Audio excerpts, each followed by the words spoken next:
दूसरे की ओर नहीं, खुद की ओर ध्यान देना चाहिए। दूसरों से नहीं, खुद से प्रतिस्पर्धा करनी चाहिए। अपनी योग्यता पर भरोसा रखें। यही सुखी जीवन के सूत्र हैं। एक बार की बात है, एक लड़का था, उसका नाम सबल था, जो नगर में रहता था। वह अपने जीवन से बहुत निराश था। उनकी निराशा का कारण यह था कि वह अब तक अपने जीवन में कुछ नहीं कर रहा था। उसके माता पिता उसे ताने मारते थे कि आपके सभी मित्र कुछ न कुछ कर रहे हैं, लेकिन आप अभी भी घर बैठे हैं। दोस्तों के बीच भी अक्सर उनका मजाक उड़ाया जाता था। वह कहीं जाता तो लोग उससे पूछते कि आप क्या कर रहे हैं। उसे यह बताने में भी शर्म आ रही थी। वह कुछ नहीं कर रहा था। धीरे धीरे उसने रिश्तेदारों से मिलना जुलना कम कर दिया और लोगों से मिलना भी बंद कर दिया। वह ज्यादातर समय घर पर ही रहता है। वह अकेला रोता है और भगवान को कोसता है और अपनी किस्मत को दोष देता है। अब उसे अपना जीवन बोझ लगने लगा था। कभी कभी वह सोचता कि कब वह कुछ करने के योग्य बनेगा, और फिर वह सोचता कि जिंदा रहने से अच्छा मर जाना है। एक दिन वह अपने नगर की एक गली से गुजर रहा था। तभी उसने देखा कि एक उपदेशक दुख और परेशानियों पर उपदेश दे रहा है। वह भी उसी भीड़ में सबसे पीछे बैठ गया और गुरु के प्रवचन सुनने लगा। उपदेशक कह रहा था, दुख एक शिक्षक की तरह है जो हमें जीवन की सच्चाई दिखाता है और हमें जीने का सही तरीका सिखाता है। आप चाहें तो जिंदगी जीना भी सीख सकते हैं। गुरुजी उपदेश दे रहे थे कि तुम चाहो तो कुछ भी हासिल कर सकते हो, और अगर चाहो तो एक कोने में बैठकर रो सकते हो। इन सभी बातों को सबल ध्यान से सुन रहा था, लेकिन शिक्षक की यह बातें पसंद नहीं आई। उसने खड़े होकर कहा कि कुछ भी सिखाने से दुख दूर नहीं होता। इसमें केवल दर्द होता है। दुख की पीड़ा अनंत है। ऐसा लगता है कि इसके बाद कुछ होने वाला नहीं है। इससे कुछ भी फर्क नहीं पड़ता है। इसके सामने तो मौत भी छोटी लगती है। उपदेशक ने कहा, फिर तुम्हारा दुख क्या है? सबल ने उसके सामने अपनी सारी व्यथा सुनाई और पूछा, मेरे दुख का कोई उपाय है तुम्हारे पास? यह सुनकर शिक्षक मुस्कुराए और बोले, तुम उस दिन मेरे पास आओ जब आपके जीवन में वास्तविक दर्द हो। मैं आपकी समस्या का समाधान अवश्य करूंगा। यह कहकर गुरु वहां से चला गया। सबल ने सोचा, कहीं मेरा दुख नकली तो नहीं है? क्या मैं जिस दर्द से गुजर रहा हूं वह नकली है? मेरा दुख कोई नहीं समझ सकता। जब माँ बाप नहीं समझते तो गुरु क्या समझेगा? उनके दुखों से व्यथित होकर सबल ने एक फैसला लिया कि अब वह कुछ करेगा। सबल ने एक छोटा व्यवसाय शुरू किया, पर उसे सफलता नहीं मिल रही थी। लेकिन उसके घर वाले पूछते हैं कि क्या वह कुछ कोशिश कर रहा है। वह अपने व्यवसाय में लगा रहा और धीरे धीरे उन्हें सफलता मिलने लगी। फिर उसने गति पकड़ी और केवल 3 साल के अंदर ही वह एक बड़ा बिजनेसमैन बन गया। अब सबल के आसपास ऐसे कई लोग थे जो उसकी परवाह करता था, जो उससे प्यार करता था। अब उनके परिवार के सदस्य भी उसकी तारीफ करते नहीं थक रहे थे। दिन ब दिन उसके मित्रों की संख्या बढ़ती जा रही थी। अब वह अपनी जिंदगी से बहुत खुश था।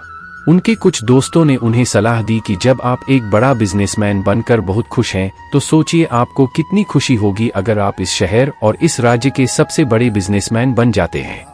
कितने लोग आपसे जुड़ना चाहेंगे, आपकी कितनी बड़ी ख्याति होगी, और स्वयं राजा भी आपसे दोस्ती करना चाहेंगे और जरूरत पड़ने पर ही आपसे पैसे उधार लेंगे।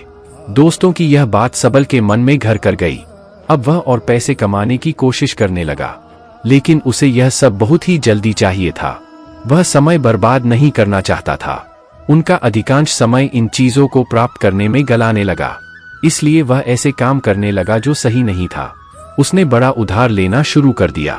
उसके दोस्तों से पैसे की मात्रा और अधिक मुनाफा कमाने के लालच में वह अपने माल में मिलावट करने लगा। उसने अन्य व्यापारियों के खिलाफ भी साजिश रची और उन्हें डराया धमकाया। जैसा उसके दोस्त कहते थे वैसा ही करता था। वह इन तरीकों से ज्यादा पैसा कमा रहा था, पर अब उसके जीवन में पहले जैसा चैन न था। उनके मन की शांति गायब हो गई थी और वह रात को सो नहीं पाता था। वह हंगामे में रहता था। वह सब कुछ पाकर भी उन्हें किसी चीज में सुख नहीं मिल रहा था। एक दिन सबल अपनी गाड़ी में कहीं जा रहा था। तभी रास्ते में उन्हें उपदेशक का आश्रम दिखाई दिया। वह रुका और गुरु के पास जाकर बोला, संत, आपने मुझे मेरे पास आने के लिए कहा था जब मेरे जीवन में सच्चा दुख आता है। अब मैं बहुत दुखी हूं कि मेरी नींद हराम हो गई है। मुझे कहीं भी शांति नहीं मिल रही है। इस प्रकार सबल ने अपनी सारी समस्याएं गुरु को बता दी। गुरु ने कहा, जब तुम पहली बार मुझसे मिलने आए थे तब भी तुम किसी दुख में थे। आपने उस दर्द से क्या सीखा? सबल ने कहा कि सिर्फ सोचने और चिंता करने से कुछ नहीं होता। आपकी दृष्टि को सच करने के लिए यह कार्रवाई करता है। और सिर्फ काम करने से कुछ नहीं होता, परिणाम भी मिलना चाहिए। जब आपको लगता है कि आपका लक्ष्य हासिल नहीं होने वाला, तब राह में चाहे कितनी भी मुश्किलें आ जाए, मन कितना भी निराश क्यों न हो, कितना भी लगता हो कि अब कुछ नहीं होने वाला है, तभी विश्वास करें, मैं जो भी कर रहा हूं उसमें अवश्य सफल होऊंगा। लोग केवल सफल लोगों का सम्मान करते हैं। कोई कितना भी अच्छा क्यों न हो, वह हमेशा लोगों की नजरों में बोझ बने रहते हैं। यह सब सुनकर उपदेशक मुस्कुराया और बोला, जब आपके पास है तो यह वास्तविक दुख नहीं है। अपने जीवन में वास्तविक दुख आए तब मेरे पास आओ, मैं उसे ठीक कर दूंगा। सबल ने जाते समय साधु को सोने के सिक्कों से भरा घड़ा भेंट किया। घड़े को देखकर गुरु ने कहा कि यह मेरे किसी काम का नहीं है, उस पेड़ के नीचे गड्ढा खोदकर गाड़ दो। सबल ने घड़े को पेड़ के नीचे दबा दिया, जैसा कि गुरु ने बताया, और वहां से चला गया। कुछ दिनों से कारोबार ठीक चल रहा था, लेकिन व्यापार के गलत तरीके के कारण धीरे धीरे उसे व्यापार में घाटा होने लगा।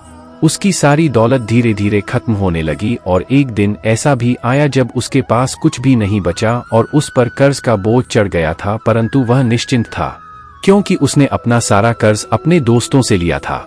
उसने सोचा कि उसके दोस्त बुरे वक्त में उनके साथ खड़े रहेंगे, लेकिन ऐसा कुछ नहीं हुआ। जैसे ही बुरा वक्त आया, दोस्त पहले उससे कर्ज मांगने लगे।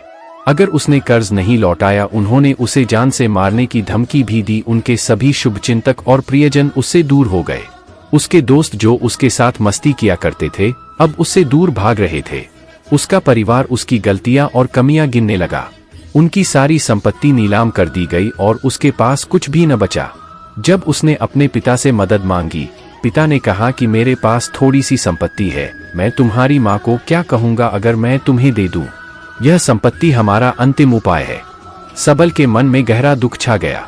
उसके आसपास कोई नहीं था जो उनके दुख को समझ सके, जो उसे संभाल सके। जनता के इस विश्वासघात के कारण वह अंदर से टूट चुका था।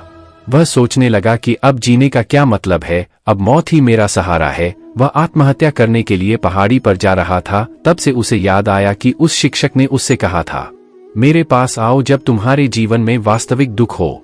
सबल गुरु के पास गया और अपनी सारी व्यथा सुनाई। आंखों में आंसू लिए उसने कहा, हे गुरुजी, मेरे दुख का निवारण कीजिए। गुरु ने कहा, जब जीवन में असली दुख होता है तब मेरे पास आ जाना, मैं इसे जरूर ठीक करूंगा।